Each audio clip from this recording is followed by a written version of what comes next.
जय हिंद दोस्तों, कैसे हैं आप सभी लोग। उम्मीद करता हूं सभी अच्छे होंगे और स्वस्थ होंगे। आप सभी अपनी तैयारी कर रहे होंगे। आज आप अपनी अगली क्लास देखते हैं। जैसे कि आप सभी को पता है, हम जीएस पढ़ रहे हैं। जीएस में हमारा जो पहला शेड्यूल है वो पॉलिटिकल का है। पॉलिटिकल की 3 क्लासेस कंप्लीट हो चुकी हैं, आज चौथी क्लासेस है। ठीक है दोस्तों, और 3 क्लासेस में हमने लगभग 20 से 30% जो सिलेबस है हमारा वो कवर कर चुके हैं हम। आज हम जो क्लास 4th है इसमें हम शुरुआत करेंगे। आज हमारा जो टॉपिक है शेड्यूल से। ठीक है दोस्तों, आप सभी देख सकते हैं, आपको स्क्रीन पे दिख रहा होगा। लगभग हमने 52 पेजेस कंप्लीट कर चुके हैं हम पिछली 3 वीडियोस में। तो हमने काफ़ी कुछ पढ़ लिया है। जिन बच्चों ने ये वीडियो नहीं देखी है वो प्लीज़ पहले जाके वीडियो देखें, तभी आपको ये क्लास समझ में आएगी। क्योंकि आप सभी को पता होगा जो पॉलिटिकल है वो रिलेट करता है एक दूसरे से। ठीक है दोस्तों, आज शुरू करते हैं शेड्यूल्स के बारे में।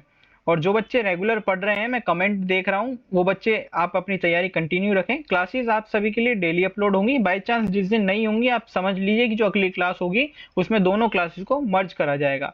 आज की क्लास का कंटेंट थोड़ा सा कम है, इस चीज़ के लिए मैं माफ़ी मांगना चाहूँगा। बेसिकली आज थोड़ा जो अपने रेलवे की जो वैकेंसीज का जो ट्रेंडिंग नोटिस है, आज उस पर एक डिटेल वीडियो में लेके आया हूँ। तो उस वजह से जो पॉलिटिकल का जो कंटेंट है उसमें बनाने में थोड़ा सा मिसमैच हो गया है। जिन बच्चों ने एनटीपीसी की तैयारी, रेलवे की जो तैयारी कर रहे हैं, वो बच्चे एक बार जाके वीडियो जरूर देख लें, ताकि आप सभी को पता चल जाएगा वीडियो में कितनी पोस्ट हैं और क्या बोलते हैं जो ट्यूटोरियल निकला है वो बिल्कुल रियल है या फ्रॉड है। काफी अच्छे से समझाया है। ठीक है दोस्तों, आज की शुरुआत करते हैं। हमें पढ़ना है शेड्यूल्स के बारे में, जिसे हम बोलते हैं अनुसूचियां। ठीक है दोस्तों, जिसमें ओरिजिनल कॉन्स्टिट्यूशन यानी कि पहले 8 जो शेड्यूल्स थे और अब जो करंट में है वो है 12। ठीक है दोस्तों, सबसे पहले आपका क्वेश्चन यहीं से बन जाता है कि आपके ओरिजिनल कॉन्स्टिट्यूशन कितने थे। 8 थे, लेकिन जो वर्तमान में यानी करंट में वो कितने हैं, 12। ठीक है दोस्तों, अब जो हम प्रथम जो अनुसूची है यानी फर्स्ट शेड्यूल के बारे में पढ़ेंगे, यह है क्या। जो भारत संघ एवं उसके राज्य, क्षेत्र एवं नाम, यानी कि जो यूनियन होता है अपने इंडिया का, and it's territories, area and नाम। यानी कि जो पहला शेड्यूल के बारे में बताया गया है कि पहले शेड्यूल में बताया गया है, जैसे कि जो अपने नाम होते हैं, जैसे कि हम बोल देते हैं ना इंग्लिश में, अगर आप सभी ने अगर कोरिलेट करा हो कि जो नेमिंग वर्ड होते हैं हम उसे नाउन बोल देते हैं।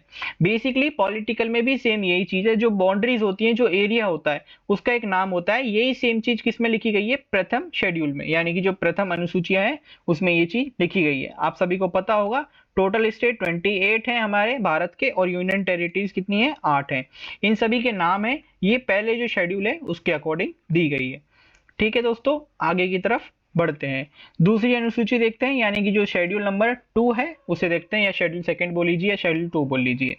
ठीक है, जो वेतन, पेंशन एवं भत्ते, भत्ते समझते होंगे आप, अलाउंसेस जो आपको मिलते हैं, जो जो बैकवर्ड कास्ट से या बैकवर्ड जो क्राइटेरिया से बिलोंग करते हैं उन सभी के लिए होता है। पेंशन आप समझते होंगे, जो बुजुर्ग लोग हैं उन सभी को पेंशन मिलती है। सैलरी आप समझते होंगे, आपके पेरेंट्स की भी सैलरी आती है, आपके घर में दादा दादी भी होंगे, इन सभी को पेंशन मिलती होगी। और कुछ बच्चों को जो अपने बैकग्राउंड बिलोंग करते हैं उन बच्चों को अलाउंसेस भी मिलते होंगे, जो भत्ते बोलते हैं हम जिसे। ठीक है दोस्तों, राष्ट्रपति जो प्रेजेंट, आप सभी को जो इंपॉर्टेंट जो सैलरीज हैं और इंपॉर्टेंट जो वेतन है, आप सभी को कुछ कुछ पता होने चाहिए, जिसमें से मैंने लिख रखा है। सबसे पहले राष्ट्रपति की सबसे ज्यादा सैलरी मानी जाती है इंडिया के अंदर, वो है 5 लाख रुपए पर मंथ। ठीक है दोस्तों, और जो उपराष्ट्रपति है उसकी 4 लाख है। लोकसभा अध्यक्ष जिसे हम स्पीकर बोलते हैं वो 4 लाख के समथिंग है।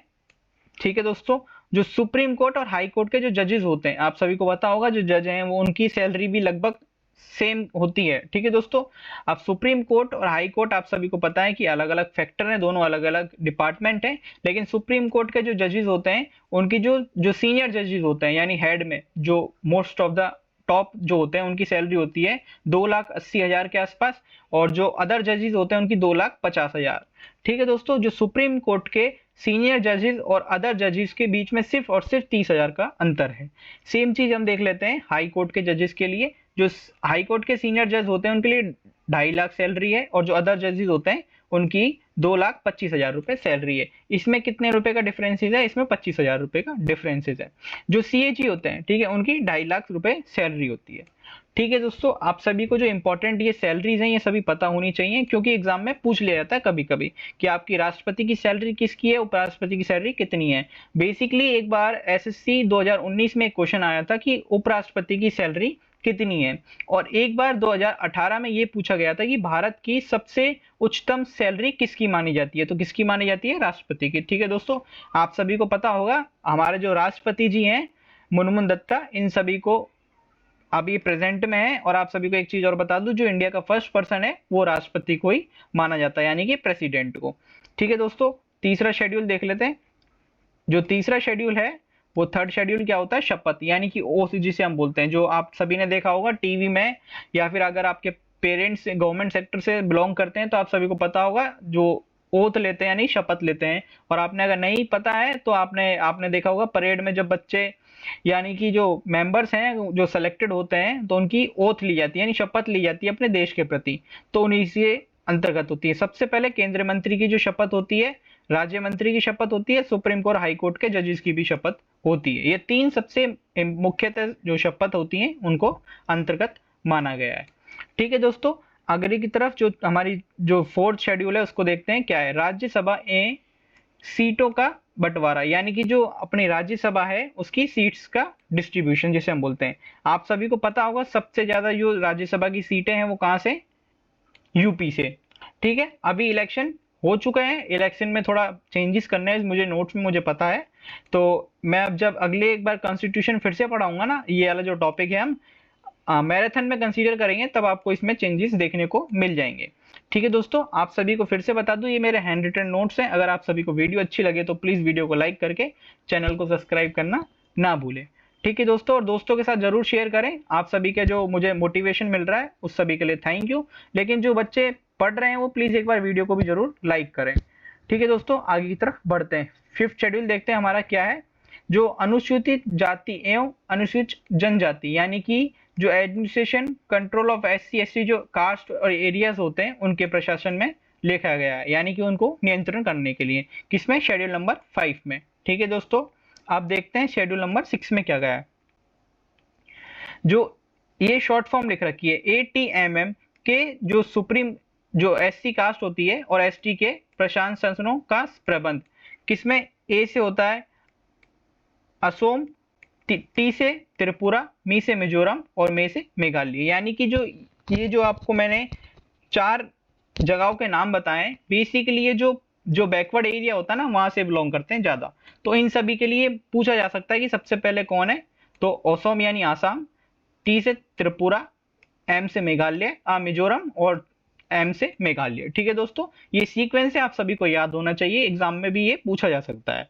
अब देखते हैं हम 7th नंबर के शेड्यूल्स को, जो distribution of power between centre and states. आप सभी को पता होगा जो हमारा भारत है ये 2 भागों में बट रखा है, भागों इन द सेंस जो सेक्टर्स में बट रखा है, एक सेंट्रल पावर होती है, एक स्टेट पावर होती है। आप सभी को पता होगा, आप कहीं भी रह रहे हैं, सपोज करिए अगर आप राजस्थान में रह रहे हैं तो आप स्टेट के अंदर हैं, लेकिन आपके अंदर स्टेट भी कंट्रोल करता है और सेंट्रल भी कंट्रोल करता है। सेम चीज अगर आप सपोज करिए आप यूपी में रह रहे हैं तो आपको यूपी के जो रूल्स हैं उनको भी फॉलो करना पड़ेगा और सेंट्रल रूल्स को भी फॉलो करना पड़ेगा। यानी कि जो भारत है वो स्टेट में भी बट रखा है और सेंट्रल पावर्स में भी बट रखा है। स्टेट इन द सेंस आप बोल सकते हैं यूनियन टेरिटरीज भी को भी कंट्रोल कर सकते हैं, लेकिन जो 2 पावर्स हैं आप सभी को पता होनी चाहिए कौन कौन सी हैं। ठीक है दोस्तों, जो 3 सूचियों में थर्ड लिस्ट कौन कौन सी है मैं आप सभी को बता दूं, काफी इंपॉर्टेंट फैक्टर है। एक सेकंड, हाँ जी, इसी में आपको पेज को कंसीडर करना पड़ेगा। जो संघ सूची है यानी यूनियन लिस्ट देख लेते हैं। 97 ओरिजिनल जो सब्जेक्ट्स होते हैं इनके कितने 97 ओरिजिनल सब्जेक्ट्स हैं और 100 करंट सब्जेक्ट्स माने जाते हैं। ठीक है दोस्तों, यूनियन लिस्ट के। और स्टेट लिस्ट के कितने हैं, 36 ओरिजिनल सब्जेक्ट्स हैं और एक सेकंड, हाँ 61 कितने 61 कितने करंट सब्जेक्ट्स हैं किसके इस समय, माफ कीजिएगा ये 66 है। ठीक है दोस्तों, वो कभी कभी देखने में और इधर उधर काफी सारा लिखा हुआ है, शेड्यूल्स लिखा हुआ है, तो इस वजह से मिसमैच हो जाता है। ठीक है दोस्तों, आगे की तरफ बढ़ते हैं। जो तीसरी जो करंट सूची है उसमें क्या है, जो करंट लिस्ट है उसके अकॉर्डिंग देखा जाए कि 47 जो ओरिजिनल सब्जेक्ट्स हैं और जो अभी हैं वो करंट में कितने हैं, 52 सब्जेक्ट्स हैं। ठीक है दोस्तों, ये किसके हैं, जो तीसरी जो लिस्ट है उसके जो शेड्यूल्स हैं उसके बारे में बताया गया है। अब हमें देखना है 8वें नंबर का शेड्यूल, यानी कि जो भाषा और लैंग्वेज क्या है। आप सभी को पता होगा भारत में अन्य अन्य प्रकार की भाषाएं बोली जाती है। ये मूल संविधान ओरिजिनल में 14 इंक्लूड की गई हैं, लेकिन वर्तमान में 22 हैं। ठीक है दोस्तों, आप सभी को मैं फिर से बताना चाहूंगा कि अगर आप सभी को वीडियो अच्छी लगी है तो प्लीज वीडियो को लाइक करके चैनल को सब्सक्राइब करना ना भूलें। ठीक है दोस्तों, मूल भाषा देख लेते हैं कौन कौन सी है। सबसे पहले आप सभी को पता होगा जो हमारे ग्रंथों में पुराणों में सबसे ज्यादा बोली जाने वाली भाषा है वो संस्कृत है, दूसरी मलयालम, तीसरी कन्नड़ और चौथी हिंदी। आप सभी को, कुछ बच्चों का कहना है कि जो वर्तमान जो हिंदी जो भाषा है उसे ओरिजिनल कॉन्स्टिट्यूशन में शामिल नहीं किया गया है। बिल्कुल सही है। आप सभी को बता दूं जो ओरिजिनल संविधान में जो शामिल की गई है वो सिर्फ 14 है। ठीक है, ये हमारी जो भारत के अंदर मुख्यतः बोली जाने वाली है वो यही है। ठीक है, हिंदी को भी शामिल किया जाता है लेकिन भारत के अंदर। लेकिन आप सभी भारत की जो हिंदी है उसको ये नहीं बोल सकते कि हमारी जो भारत की मातृभाषा है वो हिंदी है। ठीक है दोस्तों, 5वें नंबर पे तमिल, 6ठे नंबर पे तेलुगु, 7वें नंबर पे उड़ीसा यानी उड़ीसी, और 8वें नंबर पे मराठी, 9वें नंबर पे गुजराती, 10वें नंबर पे बंगाली। ठीक है, इसको बंगाल की जगह बंगाली कर लीजिए।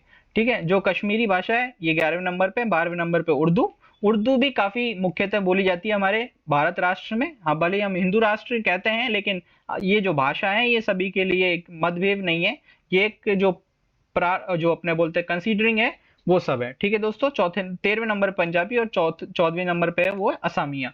ठीक है, ये जो असम के लोग होते हैं वो बोलते हैं इनको असमिया।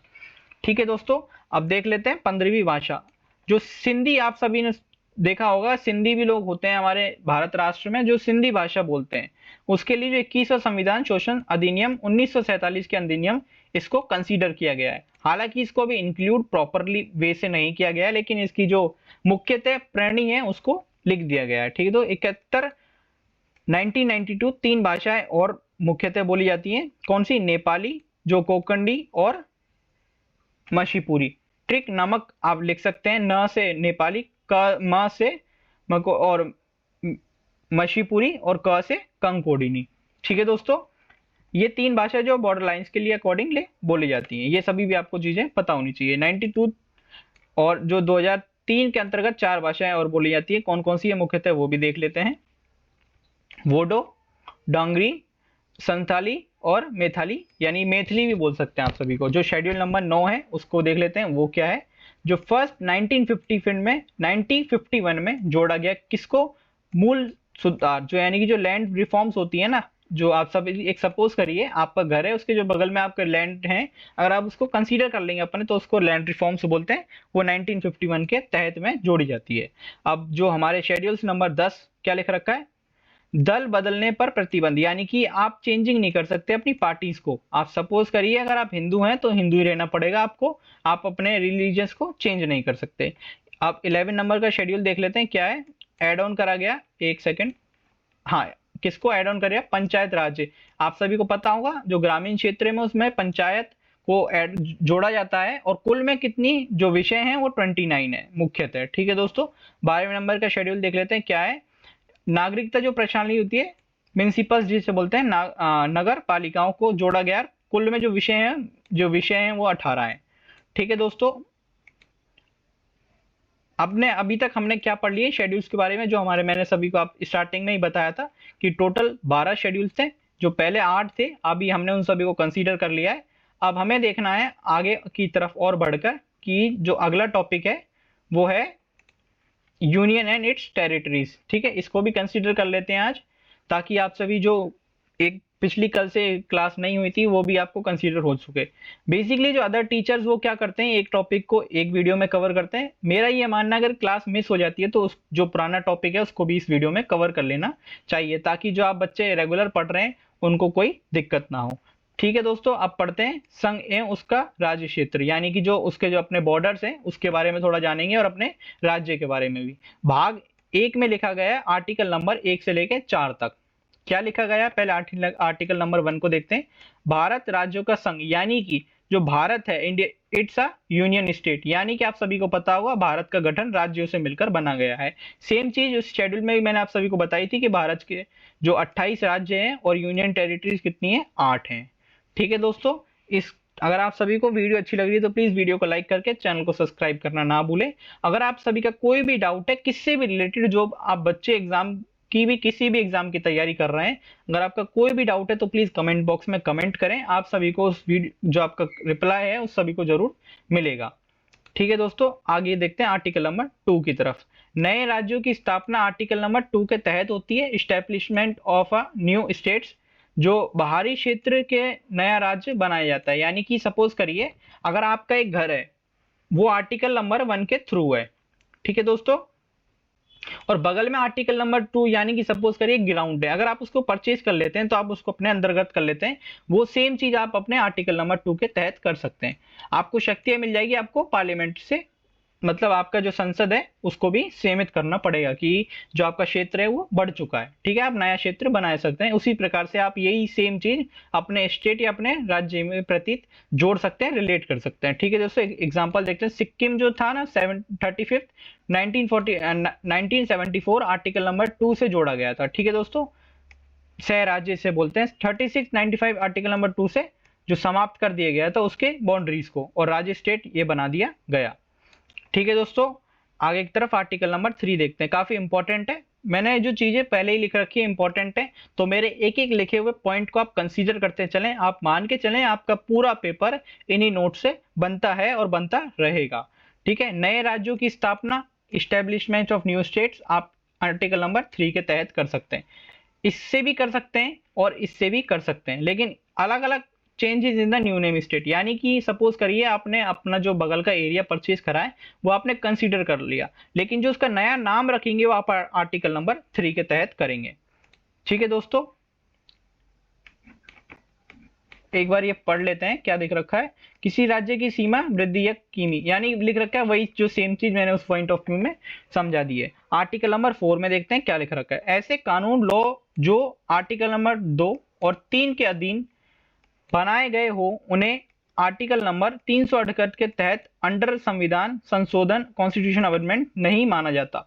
यानी कि मैं आप सभी को बता दूं, अगर आर्टिकल नंबर 3 और आर्टिकल नंबर 2 के तहत अगर किसी को जोड़ा जाता है तो आर्टिकल नंबर 368 के तहत उसे अंडर संविधान नहीं माना जाता। आप सभी को फिर से इंपॉर्टेंट नोट मैंने लिख रखा है ताकि आप सभी को जो मैंने इस पॉइंट को अच्छे से समझाया इस समय से और आप समझ सके। आर्टिकल नंबर 2 और 3 में किसी बनाने गए कानून लॉज के लिए राष्ट्रपति की पूर्व स्वीकृति आवश्यक है। यानी कि अगर आप कोई भी लॉ या कोई भी जो आपकी न्यू रूल्स हैं उनको आप कंसीडर करते हैं तो आपकी जो राष्ट्रपति का आवश्यक होना चाहिए। ठीक है, जो राष्ट्रपति की पूर्व स्वीकृति यानी कि उनकी प्रेजेंस बहुत इंपॉर्टेंट है और मैंडेटरी क्या रहेगा उनकी जो उनके फेवर में होना चाहिए इस सिद्धांत को। साधारण वस्तु एवं विधायिक पास जो सिंपल मेजोरिटी है उसको बिल को पास होना चाहिए, यानी कि लगभग 70% जो बिल है वो आप उनसे पास होना चाहिए। ठीक है दोस्तों, आगे की तरफ बढ़ते हैं। जो बेरुई केस है 1960 में, आप सभी को पता होगा 1960 जो सुप्रीम कोर्ट ने कहा जो आर्टिकल नंबर 3 के तहत भारतीय संघ क्षेत्र इंडियन टेरिटरीज किसी अन्य देश को नहीं दिया जाएगा। यानी कि जो आर्टिकल नंबर 3 के तहत में बताया गया जो इंडियन टेरिटरी है वो किसी अन्य देश को नहीं दिया जाएगा।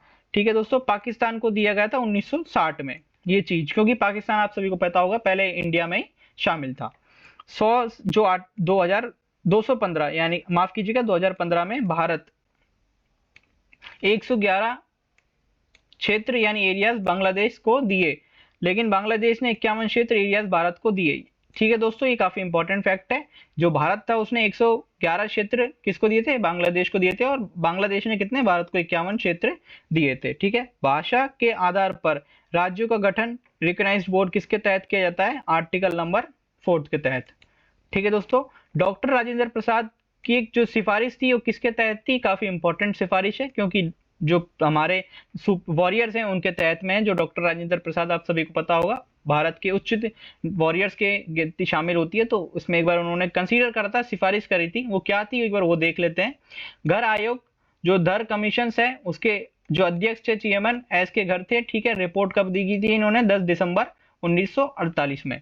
ठीक है, state should not be form basis on languages, यानी कि आप सभी को एक इंपॉर्टेंट फैक्ट है ये डॉक्टर राजेंद्र प्रसाद द्वारा ये बता देता हूं, आप स्टेट का गठन कर सकते हैं लेकिन अपनी भाषा पर गठन नहीं कर सकते। मैं आपको एग्जांपल देके समझाता हूं। सपोज करिए राजस्थान, गुजरात और अपना महाराष्ट्र, ये तीनों इनके बॉर्डर्स टच होते हैं। बेसिकली आप समझिए अगर राजस्थान के जो मारवाड़ी भाषा बोली जाती है लगभग पूरे राजस्थान में, या जो राजस्थानी भाषा बोली जाती है, गुजरात में गुजराती बोली जाती है और महाराष्ट्र में जो अलग भाषा बोली जाती है, अगर उन तीनों की बाउंड्रीज को हम कलेक्ट कर लेंगे तो आप भाषा के आधार पर नए स्टेट या नए राज्य का जो निर्माण नहीं कर सकते। ये डॉक्टर राजेंद्र प्रसाद द्वारा फैक्ट दिया गया था और काफी इंपॉर्टेंट फैक्ट है, इससे क्वेश्चन बनते हैं। ठीक है दोस्तों, ज्योग्राफिकल एरिया जो फाइनेंशियल कंडीशन के आधार पर, यानी कि ज्योग्राफिकल एरिया, यानी कि मैंने आप सभी को घर का एग्जांपल देके बताया था, वही सेम चीज इसमें कंसीडर की गई है। ठीक है दोस्तों, आज के लिए हम इतना ही करते हैं। कल से हमारा टॉपिक होगा फंडामेंटल राइट्स, यानी कि हमारे मूल अधिकार क्या क्या है। काफी इंपॉर्टेंट टॉपिक है। आज हमने शेड्यूल्स पढ़ लिए हैं। उम्मीद करता हूं आप सभी को ये वीडियो अच्छी लगी हो, और वीडियो अच्छी लगी तो प्लीज वीडियो को लाइक करके चैनल को सब्सक्राइब करना ना भूले, और दोस्तों के साथ शेयर जरूर करें ताकि उनकी भी तैयारी जो आने वाले एग्जाम से उसमें बेहतर हो सके। ठीक है दोस्तों, फिर मिलते हैं अगली वीडियो में, और अब तक के लिए थैंक यू।